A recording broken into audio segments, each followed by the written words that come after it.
दर्शकवृन्द नमस्कार। कार्यक्रम कोभिड हटलाइनको यो नयाँ श्रृङ्खलामा यहाँहरूलाई हार्दिक स्वागत छ। म किशोर निरुला। दर्शकवृन्द, हामी यस कार्यक्रममा तपाईका विभिन्न समस्या गुनासा र तिनको समाधानका लागि सम्बन्धित निकायसँग समन्वय गर्दै मध्यस्थकर्ताको भूमिका निर्वाह गर्दै आएका छौँ। विशेष गरी कोरोना भाइरससँग सम्बन्धित रहेका तपाईका समस्या र जिज्ञासाहरू सम्बोधन गर्नेछौँ र हामीलाई यो सहयात्रामा साथ दिइरहेको छ नेपाल दूरसञ्चार प्राधिकरणले। आज पनि तपाईले पठाउनुभएका विभिन्न खालका समस्या जिज्ञासाहरू र सार्वजनिक महत्त्वका विषयहरू पनि कार्यक्रममा समावेश गर्दैछौँ। कार्यक्रममा प्रवेश गर्नुभन्दा अगाडि तपाईले सम्पर्क र जिज्ञासा गर्ने सम्पर्क माध्यमहरू प्रस्तुत गर्दैछौँ। कार्यक्रम कोभिड हटलाइनमा कोरोना भाइरस कोभिड-19 का कारण सिर्जना भएका विभिन्न समस्या वा गुनासो राख्नका लागि सम्पर्क माध्यमहरू फोन, एसएमएस र फाइबरका लागि 98 427 49 075, Facebook NTV response, email ntvcovid19response@gmail.com। दर्शकवृन्द, आजबाट नेपाल सरकारले चीनबाट अनुदानको रूपमा प्राप्त गरेको भेरोसेल खोप सातै प्रदेशमा लगाइँदैछ र खोप लगाउने उमेर समूह केही संशोधन गरिएको छ। आजदेखि लगाउने भनेको भेरोसेल खोप 62 वर्षदेखि 64 वर्ष उमेर समूहकालाई लगाउने गरी तयारी भएको छ। यद्यपि काठमाडौँ उपत्यकामा भने 60 देखि 64 वर्ष उमेर समूहलाई लगाइनेछ।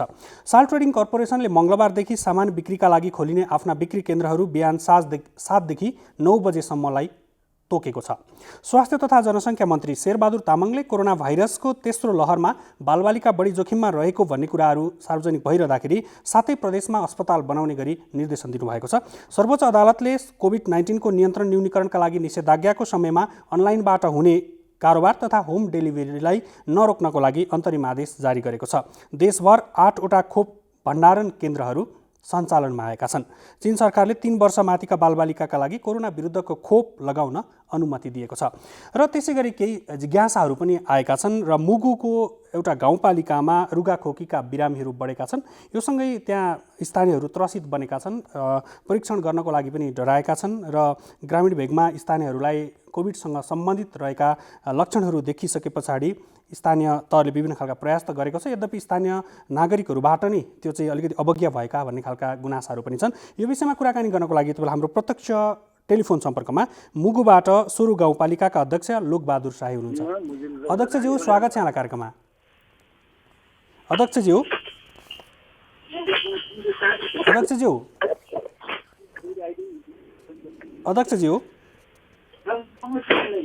यहाँले हाम्रो आवाज सुन्नु भएको छ?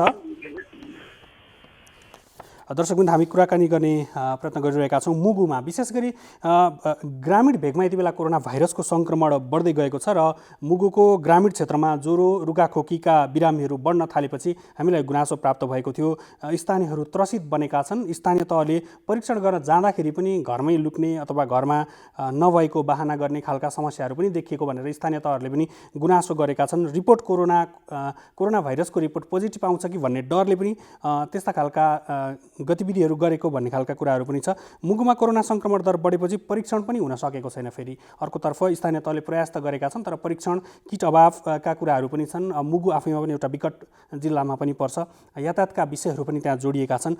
त्यसैले गर्दाखेरि पनि पछिल्लो समय ग्रामीण भेगमा सङ्क्रमण बढिरहेको छ र यति बेला हाम्रो टेलिफोनमा फेरि पनि सोरु गाउँपालिकाका अध्यक्ष लोकबहादुर शाही हुनुहुन्छ। अध्यक्षज्यू, हजुर, यहाँको गाउँपालिकामा कोरोना भाइरसको सङ्क्रमणको स्थिति के छ? पछिल्लो समय हामीलाई प्राप्त भएको गुनासो अनुसार चाहिँ लक्षण मिल्ने ज्वरो रुगाखोकीका बिरामीहरू बढेका छन् तर परीक्षण गर्न मानेनन् भन्ने खालको छ नि, के छ त्यहाँको स्थिति अहिले? यस्तो हाम्रो सोरु गाउँपालिकामा के छ भने हामीका यो इङ्ग्लिस परीक्षा गर्ने हामीका साधन लगाउनु यो एन्टिजन परीक्षण गर्दा हामीसँग अहिलेसम्म हेर्दा 30 जना जतिको यहाँ परीक्षण गऱ्यौँ। 30 जना जतिको देखियो। 30 जना मध्येमा अहिले हाम्रो लगभग सबै रुगाखोकीकै कारण रहेछ भन्ने कुरा यहाँ प्रमाणित भयो। उहाँहरूको अहिले आफ्नो घर फर्किनु 5 जना जति अहिले आफ्नो घरमा होम क्वारेन्टाइनमा बस्नु भएको छ। उहाँहरूको पनि अहिले हाम्रो परीक्षण हुँदैछ। अब यसलाई यहाँ के रहेछ भन्ने कुरा हामीलाई यहाँ यो अलिकति अक्सिजनको अभाव। अहिले हामीले औषधि हामीले गाउँपालिकाले खरिद गरिरहेको छ, हामीसँग होल्ड छ। अब यो अक्सिजन हामी 3 वटा सिलिन्डर हामी यहाँ प्राप्त भइरहेछ। र यहाँ के रहेछ भने तपाईँको ज्वरो आउने अनि त्यहाँबाट आएर यो छाती दुख्ने अनि सास फेर्न नमिल्ने किसिमको यो रोग रहेछ। यो रुगा नै हो भन्ने कुरा आयो, किनभने यसलाई चेक गर्दा हामीले यो अहिलेसम्म हामीलाई यो घटना भएको अवस्था पनि छैन। हजुर हामीले पनि यताउता सबैतिरबाट हामीले 2-3वटा हेल्थ डेस्क राखिरहेको छौँ 3वटा ठाउँमा हजुर र आइसोलेसन 2टा छ।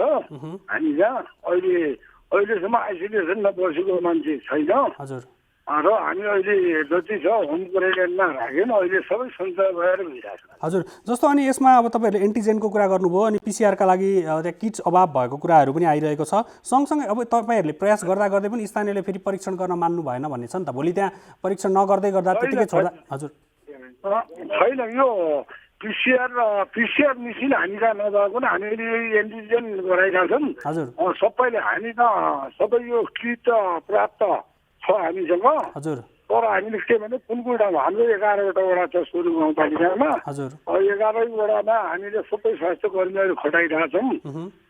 त्यहाँ उसै आवश्यक अनुसारकोलाई खोकी रुगा त्यस्तो खाले बिरामीहरूलाई हामीले जाँच गरिरहेका छौँ र कर्मचारीहरू र 60 वर्षभन्दा माथिको सबैले हामीले चेक गराइरहेछौँ। चेक गर्दा अब तपाईँको लगभग अहिले हामीले सबै ठाउँमा सबै वडामा गर्दा र अस्ति पनि हामीले यो हाम्रो कार्यपालिकाको मिटिङमा चेक गरेर हामीले अब त्यो चेक गरेर मिटिङमा आउँदा हाम्रो 2जना वडादिजू पोजिटिभ देखायो। हजुर अहिले उहाँहरू पनि होम क्वारेन्टाइनमा हुनुहुन्छ, तर उहाँ एकदम स्वस्थ हुनुहुन्छ, हिँडडुल गर्ने सबै गर्ने हुनुहुन्छ, तैपनि होम क्वारेन्टाइनमै बस्नु भएको छ। हजुर यहाँको लागि त्यति छैन। हजुर अनि सङ्क्रमित चाहिँ कति हुनुहुन्छ त? उहाँहरूलाई लक्षण देखिएको तर सङ्क्रमित हुनुहुन्न यहाँले भन्नुभयो। सङ्क्रमित चाहिँ कति हुनुहुन्छ अरू कोभिडबाट? सङ्क्रमित अहिलेसम्म हामी चेक गरेर 30जना हुनुहुन्थ्यो। अहिले हामी चेक गरेको 30जना हामी कहाँ देखियो। 30जनामा अहिले सबै चाहिँ आफ्नो घरतिर फर्किहाल्नु, आफ्नो चेक गर्दा उहाँहरू सन्चो भएर आफ्नो ठाउँमा गइहाल्नु र हामीले अहिले जम्मा 5जना हुनुहुन्छ अहिले होम क्वारेन्टाइनमा बसेको। अब अहिले हामीले त्यो किट मगाइरहेको छौँ। अब त्यो किट ल्याएपछि अब अहिले हाम्रो स्वास्थ्यमा किटहरू छन्। भोलिबाट स्वास्थ्य सबैलाई यो होम क्वारेन्टाइन बसेको जतिजना छ त्यतिलाई चेक गर्ने भन्ने कुरो भइरहेको छ। हजुर अनि त्यसमा जस्तो औषधिको अभाव यहाँले पनि भनिसक्नुभयो, अक्सिजन चाहिँ त्यहाँ अभाव छ अहिले यति बेला होइन? अक्सिजनको त्यही होइन। हामी कहाँ अक्सिजन भनेको के भने तपाईँको हामी 2टा छ। यहाँको समाजले के भन्छ भने चिसो गर्न हुन्न, चिसो भए यो निमोनिया हुन्छ भन्ने कुरा आउँछ। तर यो चिसो गर्दा यसलाई अलिकति फाइदा हुन्छ, किनभने अक्सिजन पानीको फोहरा दिँदा राम्रो हुँदो रहेछ। तर यहाँको अलि समाजले के भन्नु लाग्यो भने चिसो गरे पनि निमोनिया पर्छ भन्छन्। तर यसलाई चाहिने नै अक्सिजन भने त चिसै चाहिँदो रहेछ अरूको। त्यो भएर हामीले अहिले त्यो अक्सिजनको सिलिन्डरहरू मगाइरहेका छौँ र अहिलेसम्म आजसम्म हाम्रो क्वारेन्टाइनमा बसेको मान्छे छैन, सबै होम क्वारेन्टाइनमै छ। अनि अन्य औषधिहरू जुन सामान्य औषधि सँगसँगै कोरोनासँग सम्बन्धित औषधिहरूको उपलब्धता चाहिँ कस्तो छ त यहाँको गाउँपालिकामा? अहिले छ हाम्रो यो अहिले स्वास्थ्य एउटा यो जडीबुटी यो छ आयुर्वेदिक स्वास्थ्यको पनि हामीले जडीबुटी पनि परीक्षण गरिरहेका छौँ र अनि हाम्रो यो अहिले जति हुन्छ हाम्रो त्यो रुगा खोकीको जो यो निमोनिया यस्तो ज्वरो आउने यताउको दुख्ने त्यो चाहिँ सिटामोलहरू हाम्रो स्वास्थ्यमा प्राप्त छ। हामीले मगाइरहेको हुन्छ। अध्यक्षज्यू यहाँको यो महत्त्वपूर्ण समय र जानकारीको लागि धन्यवाद।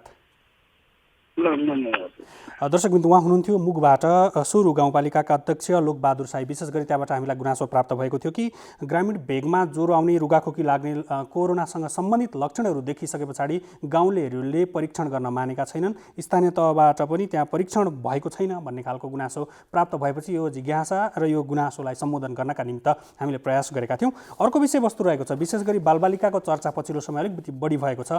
यसमा भ्याक्सिनका कुराहरू छन्, अस्पताल निर्माणका कुराहरू छन्, बेड छुट्याउने कुराहरू छन्। यो विविध विषयहरू जोडेर हामी कुराकानी गर्दैछौँ। त्यसमा प्रवेश गर्नुभन्दा अगाडि केही महत्त्वपूर्ण सन्देश यति बेला प्रस्तुत गर्दैछौँ।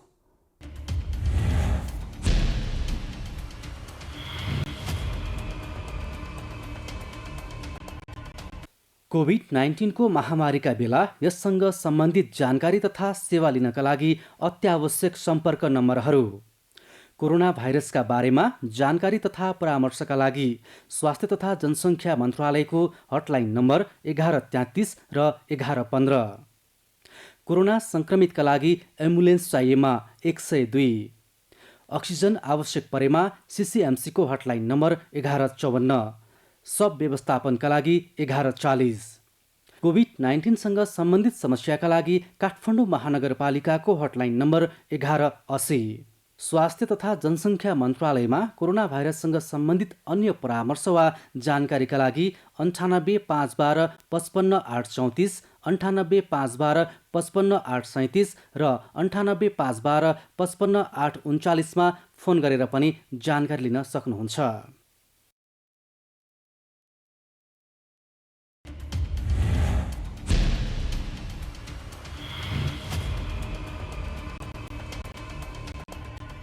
यदि तपाईलाई कोभिड-19 को लक्षण देखिएमा तुरुन्तै PCR परीक्षण गराउनुहोस्। यसरी गरिएको परीक्षण पोजिटिभ भएमा तपाईँ होम आइसोलेसनमा बस्न सक्नुहुनेछ।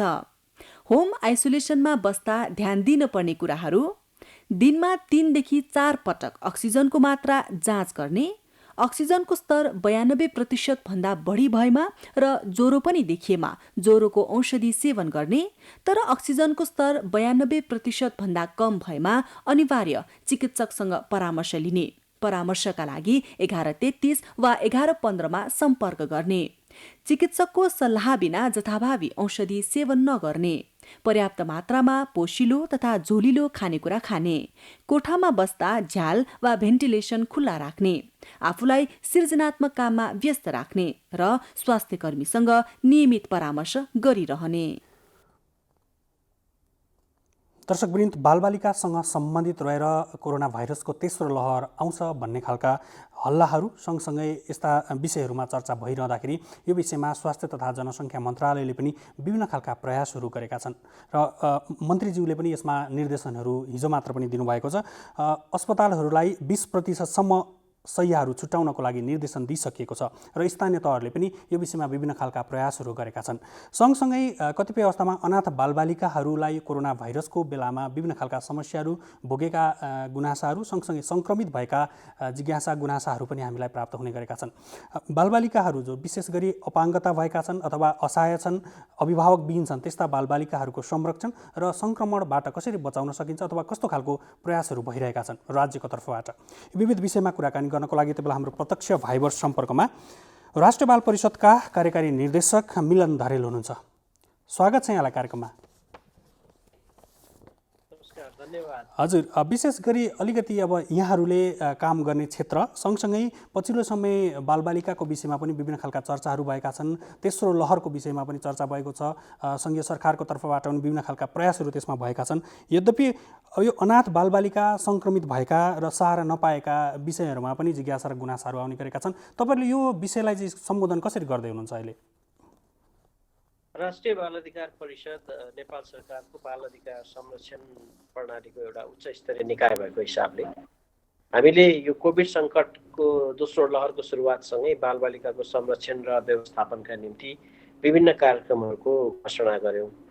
त्यसमध्ये हामीले एउटा महत्त्वपूर्ण तरिका के गर्यौँ भने हाम्रो बाल हेल्पलाइन सेवा 10 9 र बालबालिका खोज तलास सेवा 104 लाई हेल्प डेस्कमा रूपान्तरण गऱ्यौँ र ती दुईटा सेवाहरू मार्फत देशभरि अप्ठ्यारोमा परेका बालबालिकाहरूलाई तत्कालै कुनै पनि किसिमको राहत, सहायता, मनोविमर्श सेवा लगायतका सेवाहरू उपलब्ध गराइरहेका छौँ।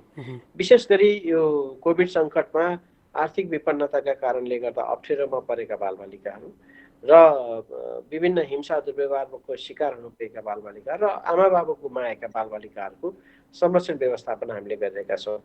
म यहाँलाई निवेदन गरौँ केही तथ्याङ्कहरू, जस्तो यस अवधिमा हामीले 9वटा बालगृहमा आश्रित रहेका 232 जना बालबालिकाहरूलाई राहत सामग्री उपलब्ध गराएका छौँ भने 118 परिवारमा आश्रित 312 बालबालिकालाई खाद्यान्न राहत सहयोग उपलब्ध गराएका छौँ र त्यसै गरी हामीले झन्डै 400 बालबालिकालाई मनोविमर्श सेवा पनि उपलब्ध गराएका छौँ। अब यहाँनिर एउटा प्रश्न जन्मिन सक्छ, विशेष गरी हामीले बालबालिकाको विषयमा चर्चा गरिरहँदाखेरि विपन्न परिवारको विषय पनि त्यहाँनिर जोडिन जान्छ र बालबालिका भनिरहँदाखेरि कुनै न कुनै रूपमा उनीहरू अभिभावकसँग आश्रित हुन्छन् हैन। विपन्न परिवारको विषयमा पनि जोडिरहँदाखेरि चाहिँ तपाईँहरूले ती परिवारलाई पनि सहयोग गर्नुहुन्छ कि बालबालिकाहरूसँग मात्रै जोडिएको विषयहरू यहाँले सम्बोधन गर्ने गर्नुभएको छ? हामीले बालबालिका आश्रित भएको परिवार भएपछि चाहिँ परिवारलाई नै जोड्छौँ, किनभने परिवार सबल भएर बालबालिकाको संरक्षण हुने हो। त्यसै सन्दर्भमा राष्ट्रिय बाल अधिकार परिषदको प्रत्यक्ष सहायताबाट चाहिँ 118 परिवारमा आश्रित 312 बालबालिका मैले अघि निवेदन गरेँ। त्यो बाहेक हाम्रो सिफारिसमा र हाम्रो समन्वयमा 1800 परिवारकालाई पनि हामीले खाद्यान्न राहत सहयोग उपलब्ध गराउन सकेका छौँ। यसरी यो 1800 चाहिँ हामीले विभिन्न सङ्घ संस्थाहरूको परिचालनबाट गरेका छौँ। जस्तै कोभिड अलायन्स भन्ने एउटा समूह छ, त्यो समूहबाट पनि गरेका छौँ। विभिन्न स्थानीय संस्थाहरूलाई जानकारी गराएर पनि त्यहाँ तत्काल राहत सहायता उपलब्ध गराइदिनको निम्ति हामीले त्यसरी व्यवस्थापन चाहिँ गरेका छौँ। अब यसमा चाहिँ विपन्न परिवारहरू चाहिँ तपाईँहरूको त्यो दायराभित्र पर्छन् कि पर्दैनन्? जुन निम्न अवश्य पर्छन्, तर त्यसका निम्ति हामीलाई स्थानीय तहको सिफारिसको आवश्यकता पर्दछ। हामीले स्थानीय तह कुनै पनि विपन्न परिवारको हामीलाई जानकारी प्राप्त हुने बित्तिकै हामी स्थानीय तहसँग त्यसको भेरिफाई गर्ने प्रयत्न गर्छौँ। यदि स्थानीय तह उपलब्ध हुन सकेन भने हामी नजिकैको प्रहरी चौकीका साथीहरूलाई सम्पर्क गर्छौँ र उहाँहरूको माध्यमबाट त्यो परिवारको रियालिटी के हो त भन्ने कुराको जाँचबुझ गरिसकेपछि त्यो परिवारलाई हामी सहायता उपलब्ध गराउने व्यवस्था गर्छौँ। अब यति बेला यो जस्तो बालगृहहरू पनि सङ्कटमा छन् हैन, कतिपय अवस्थामा त्यहाँभित्र अनैतिक क्रियाकलाप भए भन्ने खालका विषयहरू पनि एकापाटोमा होला। सँगसँगै कोरोनाको बिचमा उहाँहरूले पनि विभिन्न खालका समस्या भोग्नु भएको छ। तपाईँहरूसँग त्यसको समन्वय अथवा त्यसको कोअर्डिनेसन कसरी भएको छ? त्यहाँभित्र पनि बालबालिका होलान्, उनीहरूले पनि अभाव भोगिरहेका होलान् हैन। त्यो स्थिति चाहिँ कसरी हुन्छ? हामीलाई कहिलेकाहीँ त्यो विषयमा पनि जिज्ञासाहरू प्राप्त हुने गरेका छन्। एकदमै सही भन्नुभयो। हामीलाई यो कोभिड सङ्कटको अघिल्लो पहिलो लहरमा पनि केही पाठहरू सिकेका थियौँ। त्यसो भएपछि हामीले कोभिडको दोस्रो लहर सुरु हुने बित्तिकै सबै बालगृहहरूलाई सम्पर्क गर्ने प्रयत्न गऱ्यौँ जो हामीसँग सूचीकृत हुनुहुन्थ्यो। यस अवधिमा हामीले 489 बालगृहहरूमा सम्पर्क गऱ्यौँ र त्यहाँ रहेका बालबालिकाहरूको अवस्थाको बारेमा नियमित जाँच गर्ने कामहरू गऱ्यौँ, जसमध्ये 11,291 त्यहाँ आश्रित बालबालिकाहरूको अवस्था हामीले जाँचबुझ गऱ्यौँ र मैले अघि निवेदन गरे अनुसार 9वटा बालगृहमा रहेका जुन 232 बालबालिकाहरूको खाद्यान्न अभाव भयो भन्ने कुरा आयो, त्यहाँ हामीले सहायता प्रदान गऱ्यौँ।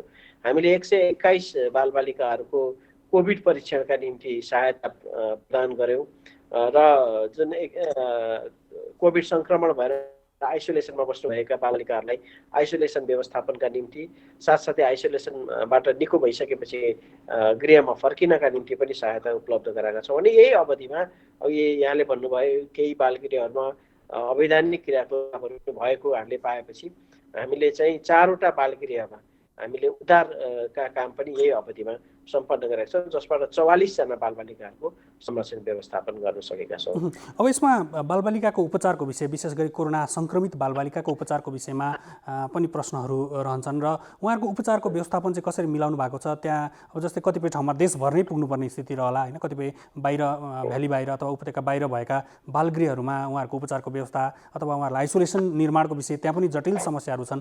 त्यो पाटोमा चाहिँ उपचार चाहिँ कसरी गर्नुभएको छ? अहिले हामीले काठमाडौँ उपत्यकामा चाहिँ उपचार सहायताका निम्ति कान्ति बाल अस्पतालसँग सहकार्य गरिरहेका छौँ र हामीलाई यो paediatric society, paediatric nurses association र राष्ट्रिय बाल संरक्षण सञ्जाल नामक संस्थाहरूसँग सहकार्यमा देशैभरि 7 प्रदेशमा हामीले चाहिँ यो चिकित्सक र नर्सहरूसँग बाल मैत्री व्यापार र बालबालिकाको उपचार व्यवस्थापन सम्बन्धमा छलफल गरेर उहाँहरूलाई अनुरोध पनि गरेका छौँ। हामी यो बिचमा करिब 1000 स्वास्थ्य कर्मीहरूसम्म पुग्यौँ यो छलफल अन्तर्क्रियाबाट र कुनै पनि अब किनभने बालबालिकाको उपचार कोभिडमा निःशुल्क त सरकारले नै गरेको छ, राज्यले त्यो व्यवस्था गरेकै छ। यद्यपि कहिलेकाहीँ स्थानीय तहमा विभिन्न कारणले उहाँहरूको उपचार व्यवस्था हुन सकेन वा अस्पतालले लिन मानेन भन्ने कुराको उजुरी हामी कहाँ प्राप्त हुने बित्तिकै हामीले तत्काल ती स्थानहरूमा फोन गर्ने, सम्पर्क समन्वय गर्ने, प्रशासनका जिल्ला प्रशासनका हाम्रो अधिकारीज्यूहरूसँग सम्पर्क गर्ने, प्रहरी निकायहरूसँग समन्वय गर्ने, स्थानीय तहसँग समन्वय गर्ने र सम्बन्धित बालबालिकालाई चाहिँ तत्काल स्वास्थ्य सेवा उपलब्ध गराउने वातावरण गरेका छौँ। जस्तो केही समय अघि मात्र कास्कीमा एउटा अस्पतालमा बालबालिकालाई भर्ना लिन मानेन भन्ने कुरा आएको थियो, हामी तुरुन्तै त्यसको सम्बोधन गऱ्यौँ। मोरङमा त्यो समस्या आएको थियो, हामीले त्यसलाई सम्बोधन गर्ने काम गरेका छौँ। विशेष गरी स्वास्थ्यमा अहिले स्थानीय तह नै सक्रिय भएको हिसाबले धेरै त्यस्तो आवश्यकताको महसुस चाहिँ भएको छैन।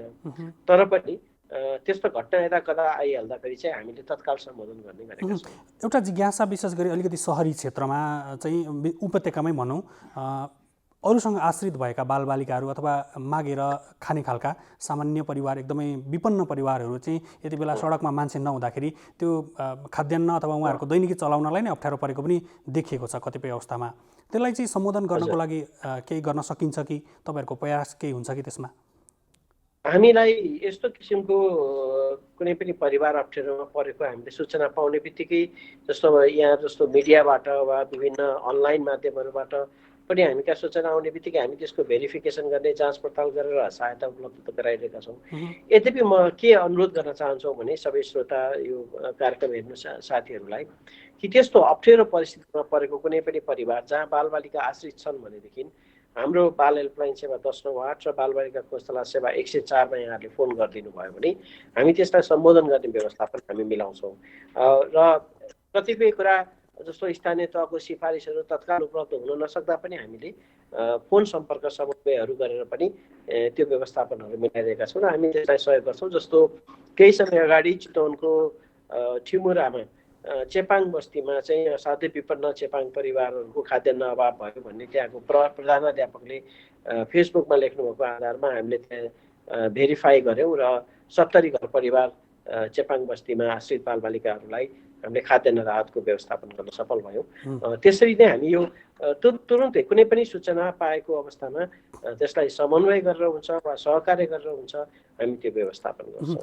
अभावमा बालबालिकाहरू प्रलोभनमा पर्ने सम्भावना पनि त्यत्तिकै रहन्छ। सँगसँगै यति बेला लकडाउन छ, निषेधाज्ञा छ, त्यसमा अपराधिक घटनाहरू घरभित्रै पनि हुन सक्छन्, इन्टरनेटको माध्यम मार्फत पनि हुन सक्छन्। त्यस्तो स्थितिमा चाहिँ तपाईँहरूको भूमिका कस्तो रहन सक्ला? यो एकदमै सही प्रश्न उठाउनु भयो यहाँहरूले। अहिले यो यस्तो अवस्थामा बालबालिकामाथि हिंसा पनि एकदमै बढ्ने चाहिँ हामीले पाएका छौँ, किनभने यही अवधिमा हामीले 45 वटा त बाल विवाहका घटनालाई सम्बोधन गरेर बालिकाहरूको उद्धार गर्नुपर्ने अवस्था सिर्जना भएको छ। घरेलु हिंसा पीडित बालबालिकाहरूको त्यतिकै समस्या देखिएको छ, बेवारिसे बालबालिकाहरू देखिएको छ होइन। यो समस्या एकदमै छ र हामी के भन्छौँ भनेदेखि यहाँहरूलाई हामीले पब्लिकली पनि नोटिस गरेका छौँ, हाम्रो फेसबुक मार्फत पनि हामीले जानकारी गराएका छौँ। राष्ट्रिय बाल अधिकार परिषदमा हामीले यो 2 जनालाई फोकल पर्सनकै रूपमा राखेका छौँ र हाम्रो बाल हेल्पलाइन सेवा 1098 र बालबालिका खोजतलास सेवालाई 24 घण्टा सञ्चालनमा ल्याएका छौँ र यसका साथै नागरिक सङ्गठनहरूसँगको सहकार्यमा 60 जिल्लामा 197 जना स्वयंसेवकहरूलाई हामीले परिचालन गरेका छौँ। उहाँहरूको जानकारीमा कुनै पनि यस्तो किसिमको हिंसा, दुर्व्यवहार अथवा बालबालिका जोखिममा रहेको खबर पाउने बित्तिकै अनलाइन मार्फत अथवा टेलिफोन, मोबाइल मार्फत उहाँहरूले हामीलाई जानकारी गराउनुहुन्छ र हामी तुरुन्तै त्यसको सम्बोधनको प्रक्रियाको अगाडि बढाउँछौँ।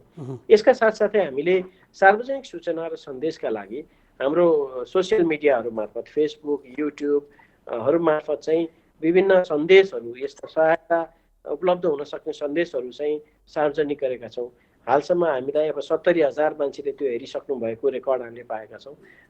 आशा छ धेरै साथीहरूले अझ हेर्नुहुनेछ। हामीलाई त्यस्तो अप्ठ्यारो पर्दाखेरि राज्यमा यहाँहरूले सम्पर्क गर्नुहुनेछ। सामान्य प्रधानमन्त्रीज्यूकै मिसन छ, जसको कोही छैन उसको राज्य छ भन्ने, त्यो अभियानलाई हामी सम्बोधन गर्छौँ। हुन्छ निर्देशकज्यू, यहाँको यो महत्त्वपूर्ण समय र जानकारीको लागि धेरै धेरै धन्यवाद।